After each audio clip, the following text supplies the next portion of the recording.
जनूबी कश्मीर के ज़िला पुलवामा के एक नौजवान ने अनोखा पोल्ट्री फार्म शुरू किया है, जहां वो दुनिया की महंगी तरीन मुर्गियां पालकर फरोख्त कर रहा है। 34 साल आदिल अब्बास मीर ज़िला पुलवामा की नई कॉलोनी अरहल इलाके से ताल्लुक़ रखते हैं। आदिल ने 2 साल कबल मुर्गियों का पोल्ट्री फार्म शुरू किया था और आज इस पोल्ट्री फार्म से 6 नौजवान रोज़गार हासिल कर रहे हैं।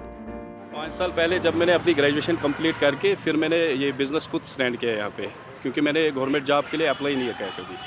और चाहे भी ना, अगर इंसान खुद कर सकता है कोई जॉब, दूसरों को जॉब अपॉर्चुनिटी मिलेगी इसमें से, तो वो सबसे अच्छा रहता है, क्योंकि एक तो खुद भी इसमें इन्वॉल्वमेंट होगी उसकी और दूसरे बाकी लोग भी इसमें हो जाएंगे। आदिल अब्बास ने बताया कि वो गुज़िश्ता कई सालों से पोल्ट्री का कारोबार कर रहे हैं, लेकिन उसके साथ साथ वो कुछ देसी मुर्गियाँ और इंडोनेशिया की एक नायाब नस्ल अय्याम समानी भी पाल रहे हैं। वक्त गुजरने के साथ साथ देसी मुर्गियों की बहुत ज़्यादा मांग बढ़ गई, जिससे वो एक देसी फार्म शुरू करने पर मजबूर हुए। ये स्पीशी है इंडोनेशिया की, इंडोनेशियन स्पीशी है।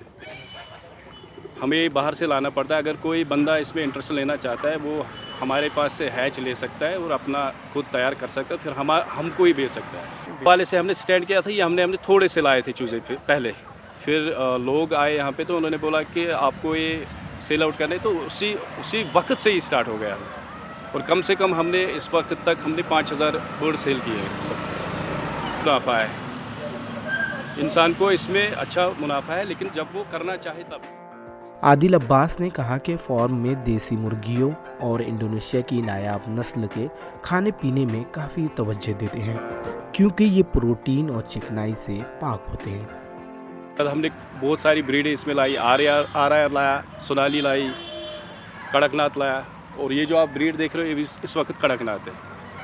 इसका एग जो मार्केट प्राइस इसके एग का 55 रुपीज़ है, और इसका मीट जो है काला होता है, कोलेस्ट्रॉल फ्री। मीट में खुसूसियत है, अगर किसी को कोई भी पेन होगी, कमर में होगी, चाहे टांग में होगी, तो इससे मुमकिन है कि वो ठीक हो सकती है।